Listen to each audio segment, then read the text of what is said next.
Hello students, welcome to the channel English Rhythms. मैं हूं अंश। तो आज हम इस वीडियो लेक्चर में डिस्कस करने जा रहे हैं आपकी जो पोएम है keeping quiet by Pablo Neruda, इसका reference to context explanation. Means आपके देखो एग्जाम में 6 मार्क्स की आती है, ध्यान है ना आपको। क्या होता है, किस तरीके से आपको दे दिया जाता है एक स्टैंजा, देन आपको कहा जाता है प्लीज इसका रेफरेंस, फिर कॉन्टेक्स्ट, फिर एक्सप्लेनेशन कीजिए। ओके, तो हमने प्रीवियसली इस पोएम को बहुत ही डिटेल में आप देख लीजिए, प्रीवियसली वीडियो आ चुकी है, आप मिल जाएगी, प्लेलिस्ट में भी मिल जाएगी। और आज हम इस लेक्चर में बात करेंगे आपकी पोएम का स्टैंजा वाइज और एक्सप्लेनेशन। चलो इंट्रोडक्शन बता दूं आपको जी। हम class 12 English compulsory RBSE board Rajasthan board का जो सिलेबस है वो बहुत ही अच्छे से डिटेल में डिस्कस कर रहे हैं। आप प्लेलिस्ट में भी जाके देख लीजिएगा, पूरी सीक्वेंस है आपके फ्लेमिंगो के चैप्टर्स कराए हुए हैं और विद इंपॉर्टेंट क्वेश्चन आंसर्स। वो क्वेश्चन आंसर्स ऐसे हैं जो रिपीट होते रहते हैं और आते रहते हैं। ओके, तो हमने शॉर्ट जो आपकी जो स्टोरीज थी फ्लेमिंगो में वो कंप्लीट कर चुके हैं विद क्वेश्चन आंसर्स। अब हम पोइट्री सेक्शन में आ गए हैं। तो पोइट्री सेक्शन में हम फ्लेमिंगो के पोइट्री सेक्शन में हमने माय मदर एट 66 कर ली, पहले पोएम पढ़ी। देन उसके बाद हमने इसी तरीके से रेफरेंस टू कॉन्टेक्स्ट किया। देन हमने उस पोएम के इंपॉर्टेंट क्वेश्चन आंसर्स किए। तो हम पोइट्री सेक्शन ऐसे ही पढ़ रहे हैं। आपको बता दूं कि फर्स्ट लेक्चर में हम पढ़ते हैं पोएम को लाइन बाय लाइन, देन हम सेकंड में पढ़ते हैं रेफरेंस टू कॉन्टेक्स्ट, जो आपके 6 मार्क्स के आते हैं। छोटे मोटे मार्क्स नहीं है, मजाक नहीं है, अच्छे से कर लीजिए। ओके, और थर्ड पोर्शन में हम करते हैं, थर्ड लेक्चर में करते हैं इंपॉर्टेंट क्वेश्चन आंसर्स। ओके, तो बहुत अच्छे से हम सिलेबस कंप्लीट कर रहे हैं। देन हम विस्तार कंप्लीट करेंगे। देन हमारे ग्रामर के 4 टॉपिक्स हैं, उन पे बात करेंगे। ओके, 1 शॉर्ट वीडियो होगी, बड़ी वीडियो होगी, अच्छे से पूरी 1 वीडियो में आपको सब समझ आ जाएगा। देन हम प्रैक्टिस वीडियोज अलग से करेंगे।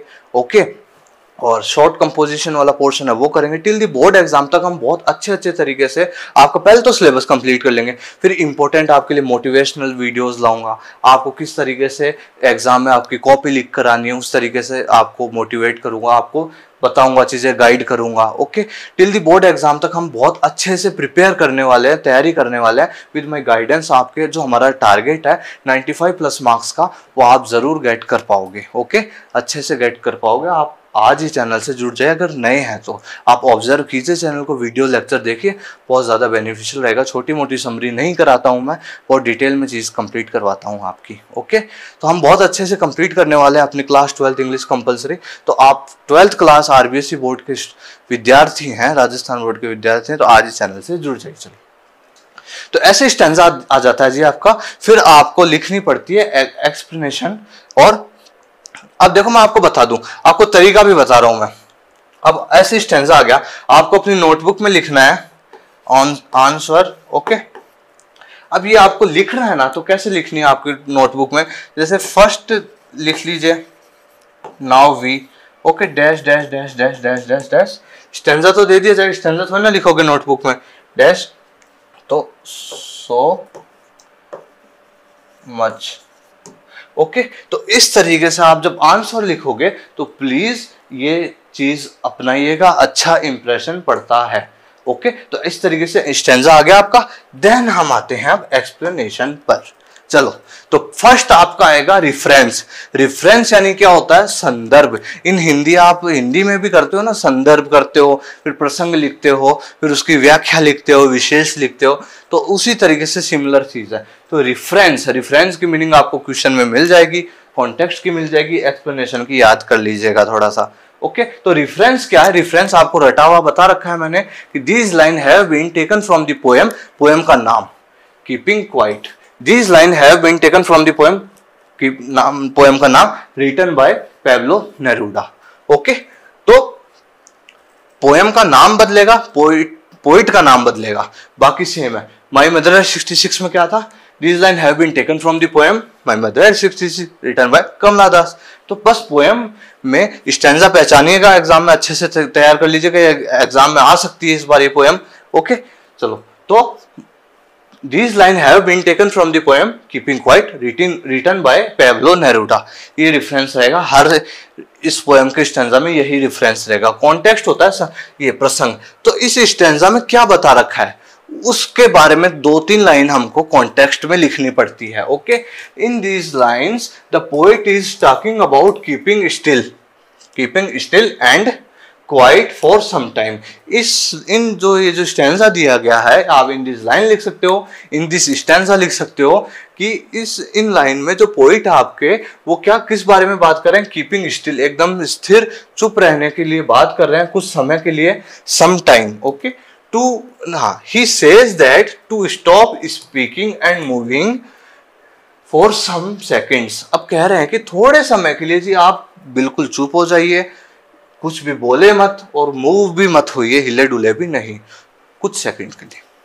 ये बात हो रही है आपके स्टैंजा में। देखो, अगर जिसने पोइट्री मैंने जो डिटेल में आपको पढ़ाई थी, अगर आपने नहीं पढ़ी है तो प्लीज जाके देख कर आइए, बहुत अच्छे से समझ आ जाएगा आपको। ओके, तो ये स्टैंजा है ना, ये आ सकता है जी, इंपॉर्टेंट स्टैंजा है आपकी पोएम का। चलो, तो आपको लिखने का तरीका बताया, इस तरीके से आप आंसर लिखोगे, देन आप फर्स्ट पॉइंट लगाओगे रिफरेंस लिखोगे, देन पॉइंट लगाओगे कॉन्टेक्स्ट। अब आते हैं अपन एक्सप्लेनेशन पर, व्याख्या पर। चलो, इसमें थोड़ा लिखना पड़ता है आपको, 60 वर्ड्स 70 वर्ड्स अराउंड तक लिख दीजिएगा। The poet is talking about keeping quiet till he count to 12।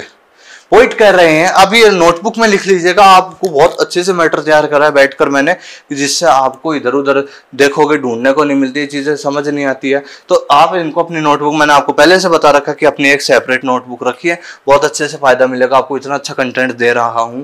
Okay, तो क्या कह रहे हैं कि the poet is talking about keeping quiet till he count to 12। कह रहे हैं कि थोड़ी देर के लिए चुप हो जाओ, जब तक मैं 12 तक गिन रहा हूं। He says us to stop speaking any language। कह रहे हैं कि किसी भी लैंग्वेज में बात मत करो, and stop moving for some time, थोड़े टाइम के लिए एक बार रुक जाओ भाई, हिलो डिलो भी मत, मूव मत हो। द पोइट एम्फसाइजेस होता है जोर देना, द इम्पोर्टेंस ऑफ क्वाइटनेस और silence and doing nothing for a short period. Poet, ये जो लाइन है ना जी, ये आप हर एक्सप्लेनेशन में लिख सकते हो, इवन आप क्वेश्चन आंसर्स में भी लिख सकते हो। Okay, importance of quietness, silence. तो चलो, द पोइट एम्फसाइजेस, पोइट जोर देते हैं किस पे, द इंपॉर्टेंस ऑफ क्वाइटनेस और silence and doing nothing for a short period, थोड़े समय के लिए कुछ नहीं करने के लिए, थोड़ा सा पॉज लेने के लिए जीवन में। If we are keep quiet for some time, थोड़े समय के लिए अगर हम चुप होते हैं, वी हैव सम टाइम, हमारे को थोड़ा सा समय मिलता है, टू अंडरस्टैंड ओवर सेल्वेज, अपने आप को समझने का, वो आपकी एक्सप्लेनेशन हो गई है जी।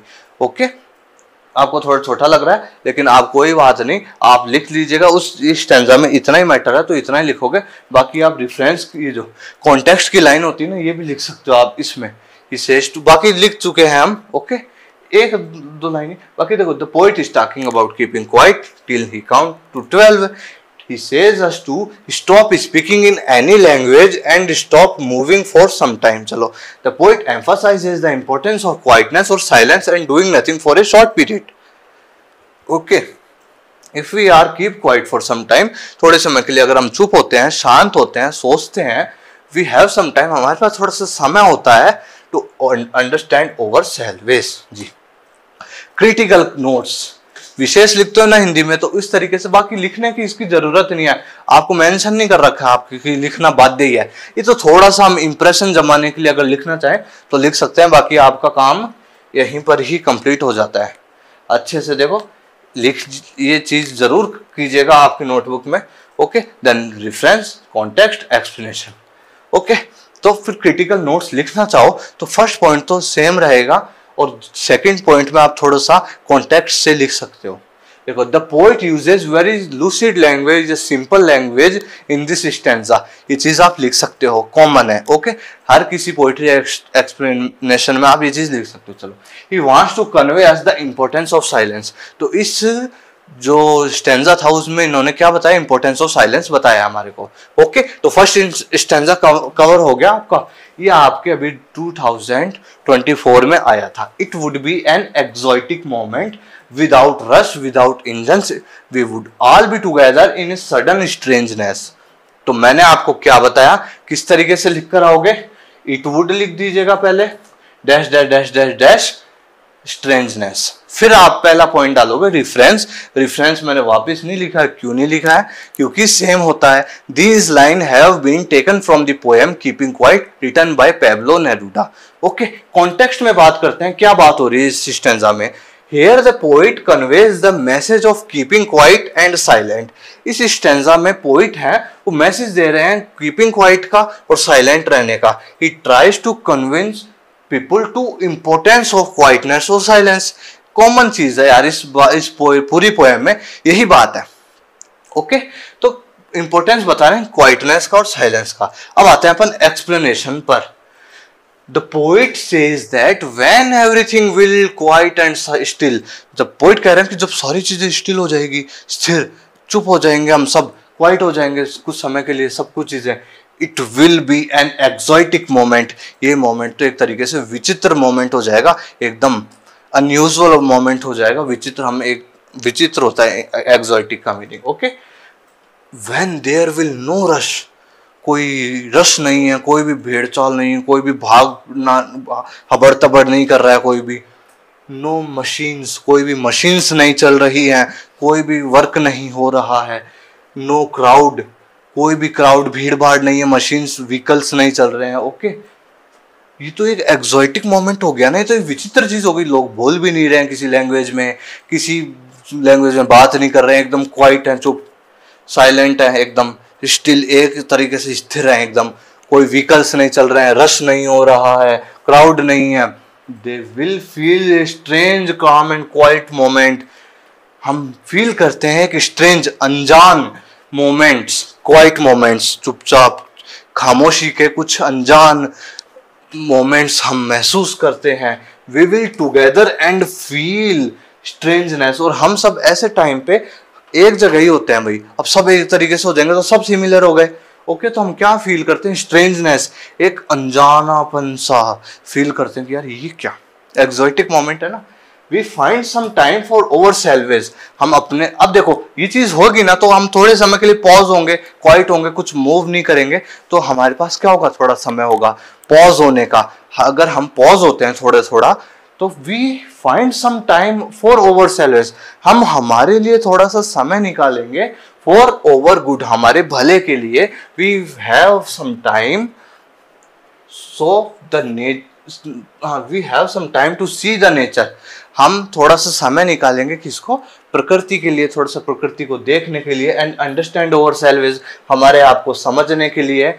And know the true purpose of life. अब हम थोड़ा सा चुप होंगे ना यार, थोड़ा सा शांत होंगे इस रश भीड़ भाड़ से, थोड़ा सा एक बार खुले में आके थोड़ा सा शांति से बैठेंगे तो हम इंट्रोस्पेक्ट करेंगे खुद को, अंडरस्टैंड करेंगे खुद को, खामियां जानेंगे, खुद की क्वालिटीज जानेंगे और हम अपने आप को समझेंगे, थोड़ा सा प्रकृति के लिए समय निकालेंगे। तो ये इंपॉर्टेंस बताइए क्वाइटनेस की। ओके, समझ आगे, कनेक्ट हो ना? वीडियो प्रीवियस जरूर देख लीजिएगा जो इसमें पढ़ा रखा लाइन बाय लाइन। और क्रिटिकल नोट्स में आपको पहले में the poet uses very simple language in this stanza, और सेकंड में लिख दीजिएगा here the poet conveys the message of importance of silence या क्वाइटनेस। चलो थर्ड स्टेंजा पर आते हैं अपन। ये भी आया हुआ आपकी एग्जाम में, ये रिपीट होते रहते हैं, आपके ऑप्शन में आता है, आपको ध्यान है ना ये चीज। आपको दो स्टेंजा दे दिए जाते हैं अलग अलग पोइट्री के, तो एक भी आया हुआ है ऑप्शन में। Fisherman in the cold sea would not harm whales and the man gathering salt would look at his hurt hands. ये आया हुआ आपके एग्जाम में। ओके, तो किस तरीके से लिखोगे? Fisherman in dot dot dot dot dot hurt hands. Okay, फिर आप रेफरेंस लिखोगे these line have been taken from the poem keeping quiet written by Pablo Neruda. चलो कॉन्टेक्स्ट में क्या लिखोगे आप? इस स्टेंजा में क्या बात हो रही है? The poet tells us about the inactivity. हमको इस स्टेंजा में इनएक्टिविटी के बारे में बता रहे हैं कि कुछ भी ना करने के बारे में। It will B a strange experience for us. और ये हमारे लिए क्या होगा? एक स्ट्रेंज एक्सपीरियंस होगा। हम भी एकदम शांत, एकदम चीजों को एकदम स्थिर देख लेंगे तो स्ट्रेंज होगा, अनजानी हो। He says us to stop moving for some time. कह रहे हैं कि थोड़े समय के लिए एक बार भाई रुक जाओ, भाई शांत हो जाओ। चलो एक्सप्लेनेशन पर आते हैं।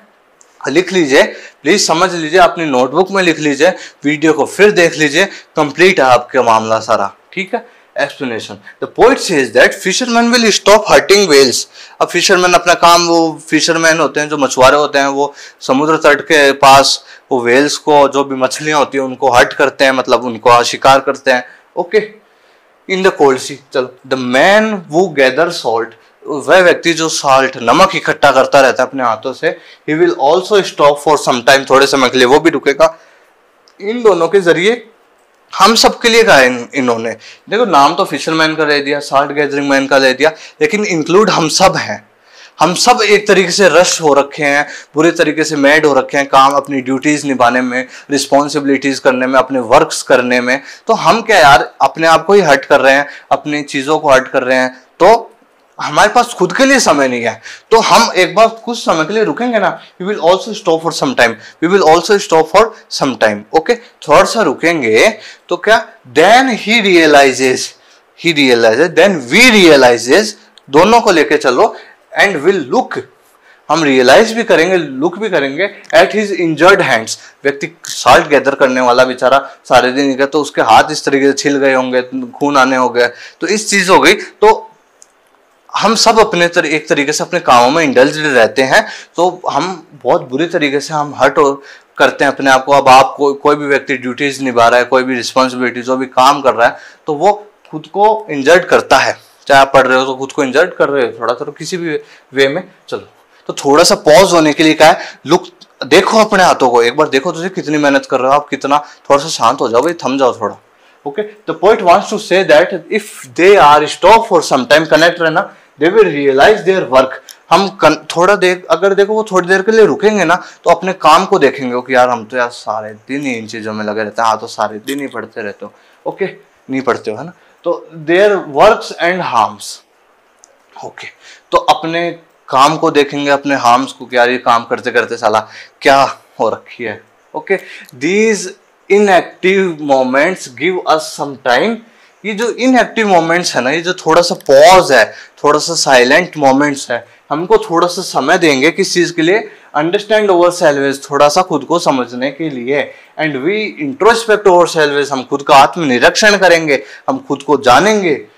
फॉर ओवर गुड, हमारे गुड के लिए. The poet wants that we will think upon our selves and own works. कह रहे हैं कि भाई अपने ऊपर थोड़ा सा विचार करो, थोड़ा सा सोचो अपने लिए और अपने काम के लिए. कंप्लीट क्रिटिकल नोट्स में आपको क्या लिखना आपको पता ही है. ओके, नेक्स्ट चलते हैं स्टैंजा नंबर 4 पर.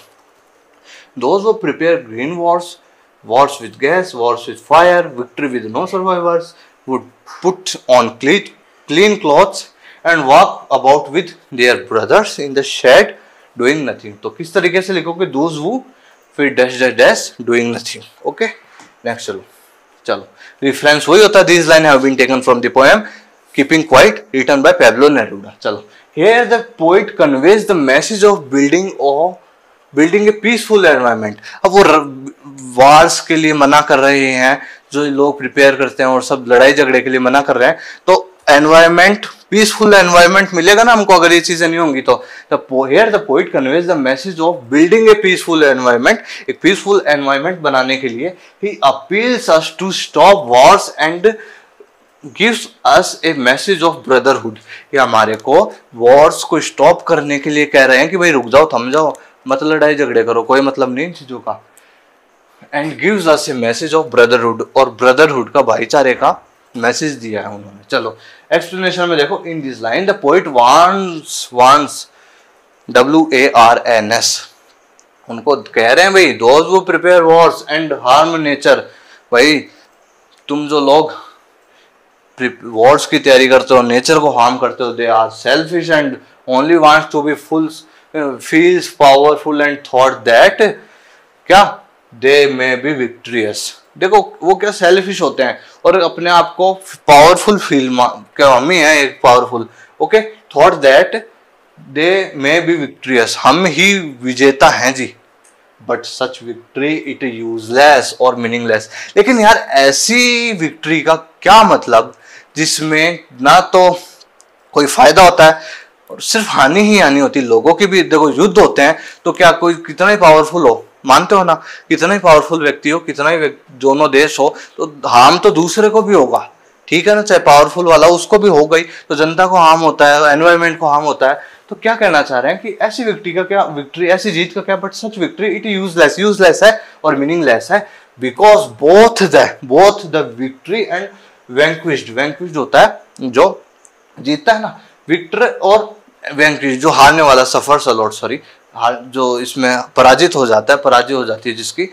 देखो विक्टर भी जो जीतता है वो भी सफर करता है और जिसकी पराजय हो जाती है वो भी सफर करता है। ओके, परेशान सबको ही होता है, लोगों को भी होता है, एनवायरनमेंट को भी होता है, तो वार्न कर रहे हैं उन लोगों को कि भाई मत लड़ा करो। ओके, देखो बहुत अच्छी प्रोवर्ब चलती है अपने, वन वॉर बिगिंस अनदर, एक लड़ाई दूसरी लड़ाई को जन्म देती है, एक लड़ाई फिर दूसरी लड़ाई को जन्म देती है, इसलिए लड़ो ही मत। ओके, एक युद्ध दूसरे युद्ध को शुरू करता है भाई, समझ में आ गया आपको। The poet suggests that people should wear clean clothes, अच्छे कपड़े पहनो, अच्छा आचरण करो, means and walk with their brother, जो भी शत्रु हैं, जो भी फ्रेंड्स हैं उनके साथ मिलो जुलो, बात करो, एंड डूइंग नथिंग, मस्त रहो अपना, doing nothing. Okay, the poet wants to convey the message of brotherhood, भाईचारे का, लड़ाई झगड़े को छोड़ के भाईचारे का उन्होंने मैसेज दिया है। इंजॉइंग ब्रदरहुड मतलब ह्यूमैनिटी, ब्रदरहुड से क्या मीनिंग है यहाँ पे, ह्यूमैनिटी, मानवता एंड नेचर। ओके, समझ आ गया आपको। क्रिटिकल नोट्स में आपको लिखना है एक तो लैंग्वेज के बारे में और जो इस स्टैंजा में बात हुई उसकी। फिफ्थ स्टैंजा चलो, what I want should not be confused, what without total inactivity. Okay, चलो, what I want should not be confused with total inactivity, life is what is about, I want no truck with death। चलो किस तरीके लिखोगे, what I dash with death। चलो reference वही होता है, context में बात करो। here the poet tells us the importance of keeping quiet, when we are quiet for some time we have time to understand ourselves, the poet does not advocate the total inactivity, वो तो same चीज है, बाकी ये चीज है। The poet does not advocate the total inactivity, total inactivity के लिए नहीं बोला अभी हमको। Explanation, the poet says that he does not in favor of total inactivity। भाई पोइट कह रहे हैं कि भाई मैं total inactivity के फेवर में तो हूं ही नहीं। Total inactivity seems like death, जो total inactivity होती, पूरी निष्क्रियता होती, वो तो क्या है, एक डेथ के समान है जी। He just wants to us, आप इस मीनिंग, पूरी पोएम का मीनिंग समझ लो कि कह रहे हैं ना सब चीजें रोक दो, रोगा तो सुनो मेरी बात। He just wants us to keep quiet for some time and do our work silently and patiently। थोड़े समय के लिए शांत हो, पॉज हो जाया करो, थोड़ा सा सोचा करो खुद के बारे में, साइलेंटली अपने काम करते रहो patiently. He wants that we are when we quiet for some time we have some time, अलग अलग है देखो, थोड़ा some फिर time to introspect ourselves, हमने को जानने का मौका मिलेगा। He just want to keep quiet for some time and convey the, ये कहना चाह रहे हैं कि बस आपने को थोड़ा सा कीपिंग क्वाइट रहने के लिए कहते हैं और कन्वे करते हैं इंपॉर्टेंस ऑफ क्वाइटनेस और साइलेंस। क्रिटिकल कमेंट्स में वही चीज़ है, तो समझ में आ गई। नोटबुक में लिख लीजिएगा, समझ आ जाएगा आपको, लेक्चर भी देख लीजिएगा। हमारा भी ये लेक्चर बड़ा होता जा रहा है, कोई बात नहीं, चलो कंप्लीट करते हैं।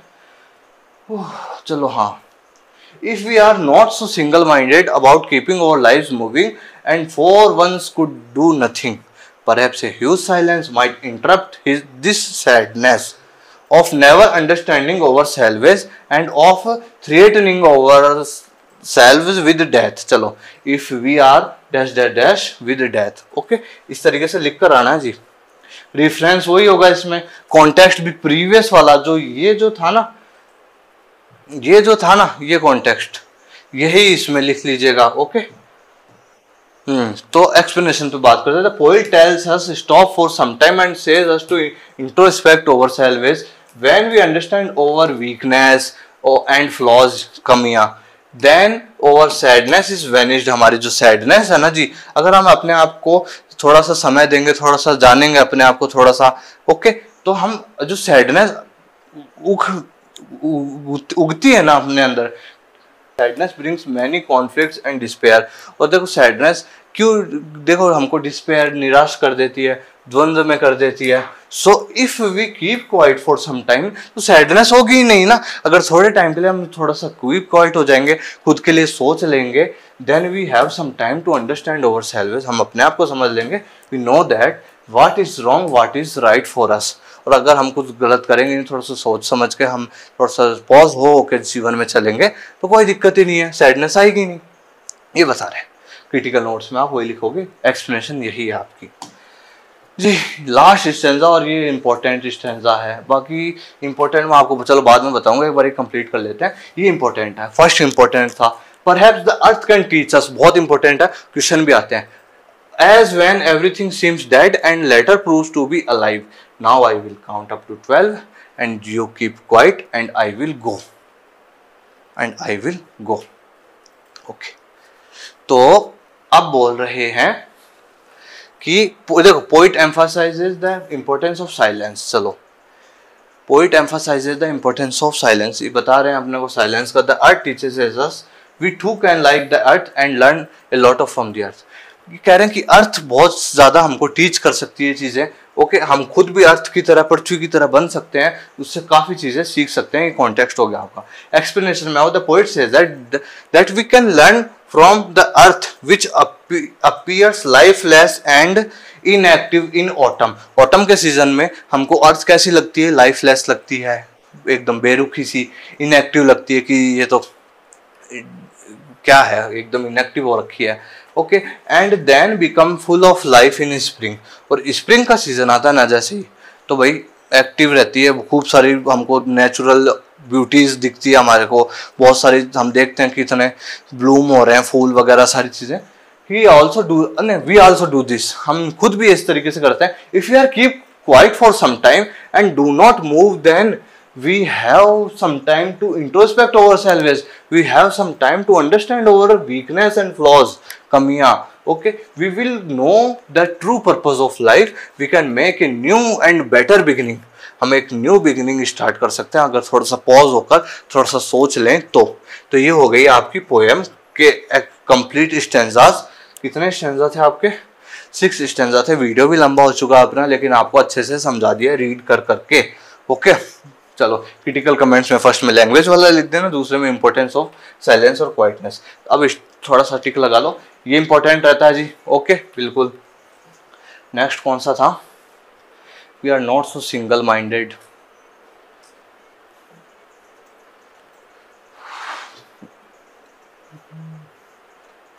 दोस्त वो प्रिपेयर ग्रीन वॉर्स, ये भी आ जाता है कभी, बाकी ये इंपॉर्टेंट है, मोस्ट इम्पोर्टेंट है, वो लगाता हूँ मैं एक बार। ये इम्पोर्टेंट है जी, ये बता दिया मैंने फर्स्ट, और सेकंड इम्पोर्टेंट है, थर्ड इम्पोर्टेंट है, ये आ रखे हैं कंटिन्यू। ओके, बाकी इनको भी, ये थोड़ी ना कि इनको करोगे नहीं, इनको भी करना है यार, कुछ ही आ जाए बोर्ड में। ओके, बाकी मोस्ट इम्पोर्टेंट वो बताया मैंने आपको। ये भी थोड़ा सा एक ही टिक लगा रहा हूँ इसके। ओके, उनके दो लगाए, नोट करोगे आप। We are so single minded, इसके भी एक टिक लग, मान ही लो, चलो आ ही जाए यार। बाकी माई मदर 66 इस बार कंप्लीट मेरे को लग रहा है कि इस बार आने की चांस लग रहे हैं पोएम में। बाकी थिंग ऑफ ब्यूटी से आने के लग रहे हैं इस बार, इसका तो अभी प्रीवियस आया ही है। तो इस बार मेरे को my mother 66, thing of beauty, और या तो ये, या फिर जो आपकी लास्ट पोएम है एंड जेनिफर टाइगर्स, उसमें से आने की लग रही है। देखते हैं, बाकी ये पेपर के बाद बात करेंगे। हाँ, तो परहैप्स वाला, ये जो चीज़ें हैं ना, ये कर लीजिए अच्छे से, तो आपको समझ आ गया होगा। हमने रेफरेंस टू कॉन्टेक्स्ट बात कर ली है जी। ओके, कैसा लगा वीडियो लेक्चर? आपको बहुत अच्छा लगा होगा। कोई भी डाउट हो, कोई भी कुछ क्यूरी हो, आप ज़रूर कमेंट सेक्शन में आस्क कर लीजिएगा, बोल लीजिएगा। ओके, और डिस्क्रिप्शन में टेलीग्राम चैनल है, उसको भी ज्वाइन कर लीजिएगा। नए हो तो आज ही चैनल से जुड़ जाइए, बहुत अच्छे वे में हम टिल दी बोर्ड एग्जाम तक तैयारी करने वाले हैं। नेक्स्ट वीडियो लेक्चर में हम इसके क्वेश्चन आंसर पे बात कर लेंगे। एक बार प्रीवियस लेक्चर जो लाइन बाय लाइन पोएम पढ़ाई है उस पर ध्यान दीजिएगा, फिर इस पर कर लीजिएगा। क्वेश्चन आंसर आप इतने प्रिपेयर हो जाओगे, खुद कर दोगे। ओके, चलो मैं मिलूंगा आपसे फिर एक नए टॉपिक के साथ, बने रहिए मेरे साथ। Thank you very much.